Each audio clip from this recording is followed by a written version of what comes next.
help me holding on, 'cause I still feel your hello, hello. I know that I'm living with ghosts.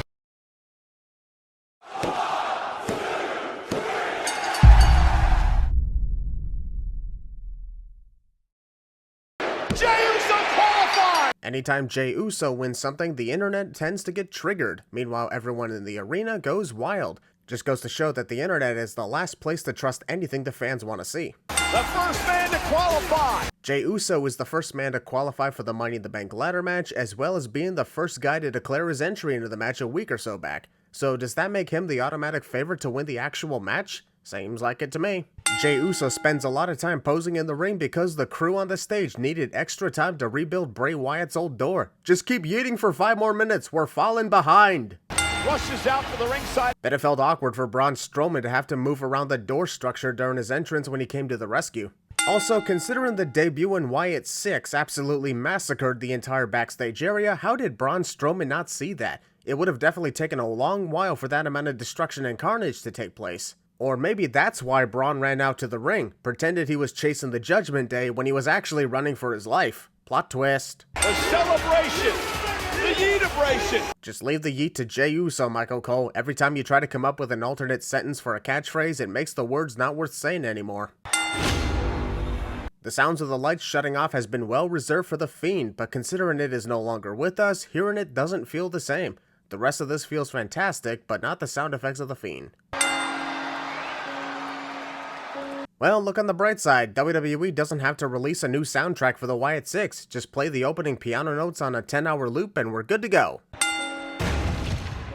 The noise of the door being busted open was way off sync from the actual door being busted open. Oh wait, that term means bleeding around here. We'll just say kicked open. Rest still stands. Discount The Grudge, The Ring, and basically any spiritual horror film involving a girl drenched in water crawling toward you. I said before that I've seen some crazy foreplay in my life, but crawling seductively toward a lit lantern has absolutely taken the cake. Kinda like Liv Morgan creeping toward Dominic Mysterio on a weekly basis. That's cool.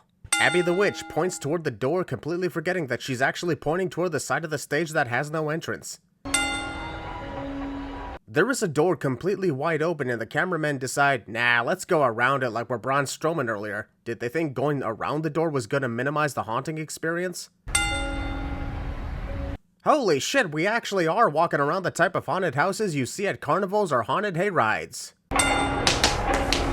Are we positive that this is the result of a massacre? Because this honestly looks like an everyday life for partygoers at Ric Flair's house. Also, it turns out that everyone who are lying dead on the ground are just background extras, which sucks because it would have been awesome to see so many wrestlers and actual crew members laid out to further make this group look like the most menacing and dangerous cult of all time who doesn't give a shit about rules. The irony of Mercy the Buzzard hanging out in a place that showed absolutely no mercy. Also, that one moment when WWE actually poked fun at the ongoing memes on social media, where in movies, you're only safe if you're the cameraman. In this case, the cameramen were completely spared because they had the cameras. Wah wah. Looks like all those years of Huskus the Pig eating the chocolate finally caught up to him as he seems to be suffering from massive toothaches.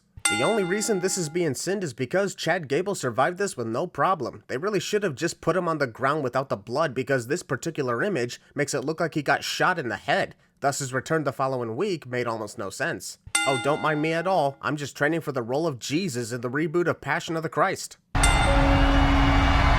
Honestly, what was even the point of rebuilding the door structure if Abby was the only one actually using it? The rest of the Wyatt Sicks just walk around it as if it wasn't even there. Many will complain that there are only 5 members of the Wyatt Sicks, but after seeing this shot of the lantern in the air, it's pretty poetic that the 6th member is actually the spirit of Bray Wyatt himself, kept alive inside the lantern as his vision continues to live on. We miss you. Now let's take everything away because this was so damn good.